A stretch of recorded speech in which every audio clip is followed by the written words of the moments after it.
You have two children. I do. Have you been married? No. So your children are by different fathers? Yes, my children are 16 and 4. So they are by two. Whoa. Yes, 12-year difference.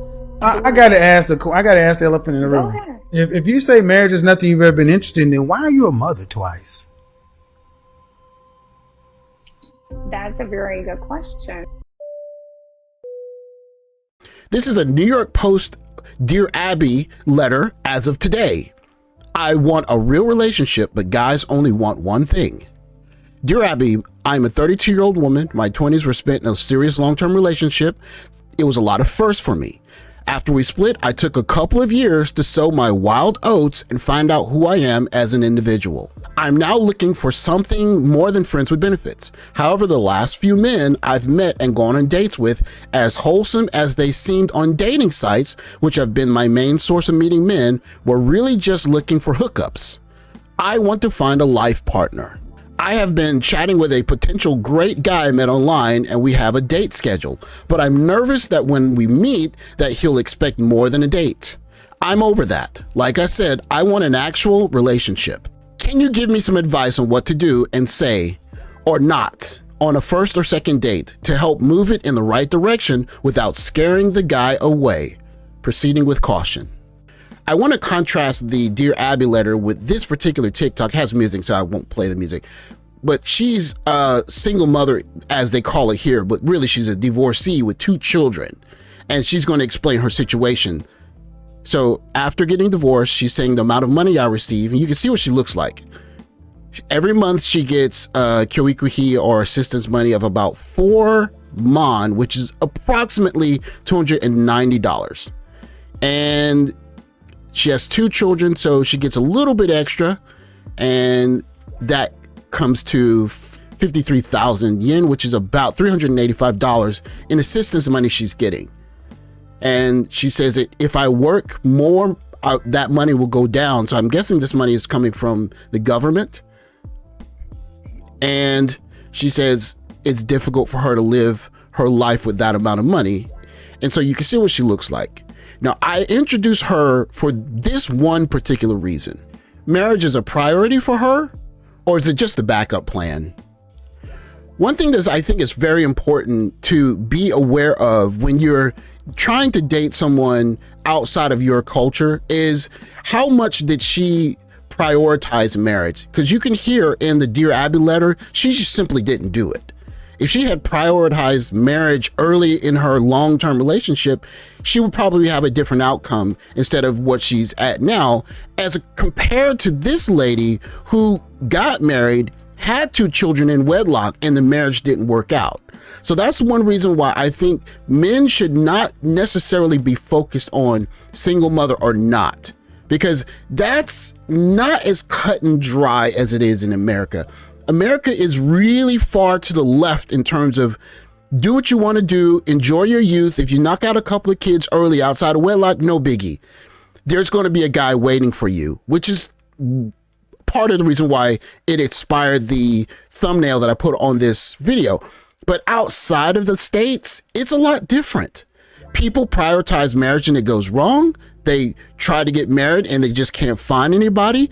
They might be Catholic. The circumstances are different. So you should be aware of the fact that sometimes someone being a single mother or being older and getting married is not necessarily just about them wanting to play and enjoy their youth.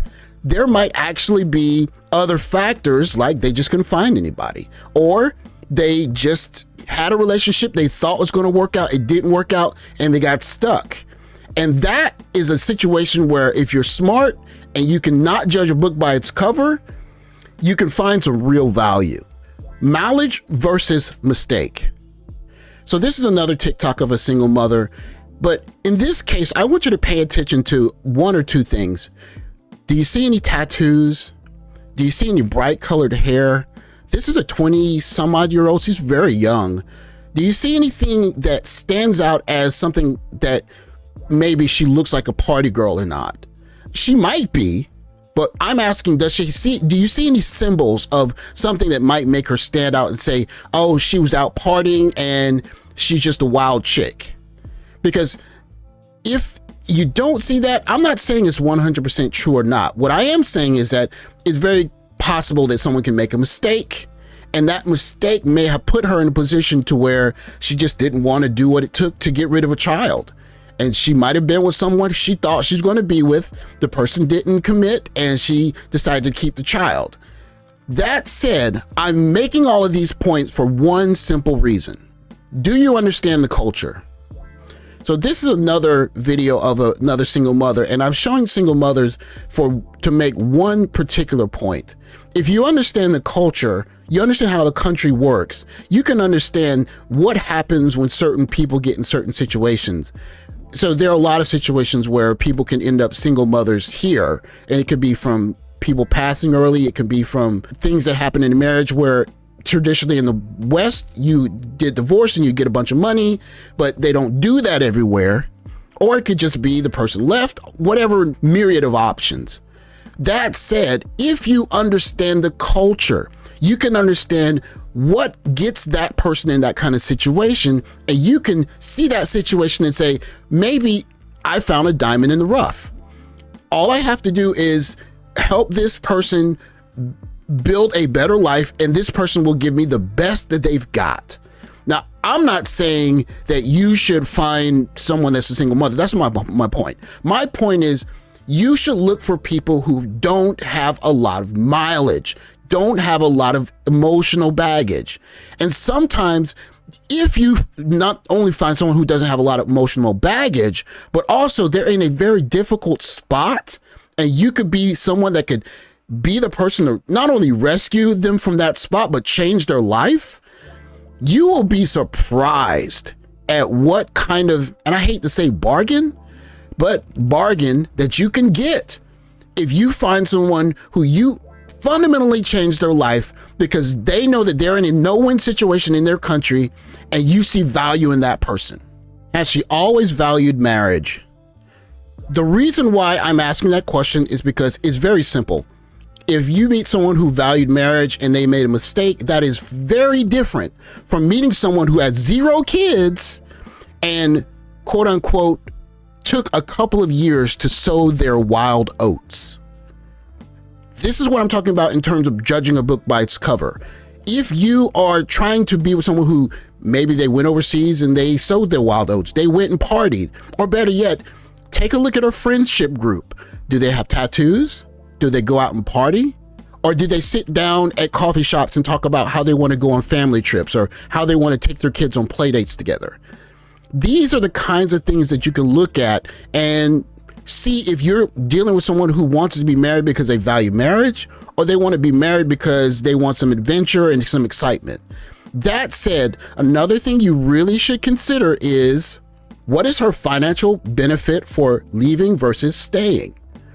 If you find someone who maybe made a mistake in terms of they thought they're going to marry someone and they had a child, or they're divorced, or they're estranged from their family, or their family has passed away, or they're a little bit older than most people are willing to marry in that country, and you vet them by making sure their friends don't have a bunch of tattoos, their friends aren't going out partying all the time, their friends didn't go overseas and have a year or two to sow their wild oats, but instead they go to coffee shops and they talk about how they want to take their kids on play dates, or they go to formals or do things that signify that they're really interested in having a future with families, then you know that you might have found something worthy of building on. I say that to say, don't use a lot of the RP tenets that you have in America as a standard, because that standard is a standard for America. Understand the environment, understand her position, and get a feel for her environment, the kind of people she's around, and does she value marriage, and did she just make a bad mistake? Because if she does value marriage, and she's always valued marriage, but she made a mistake and she had a kid for a guy who left or something, you might have found a diamond in the rough. Don't pass over your quote unquote blessing by using America's standards for foreign women. Some of the standards stick, but other standards move based on where you are. Thanks for watching. Like, subscribe, comment below, and I'll catch you guys in the next video. Take care, guys.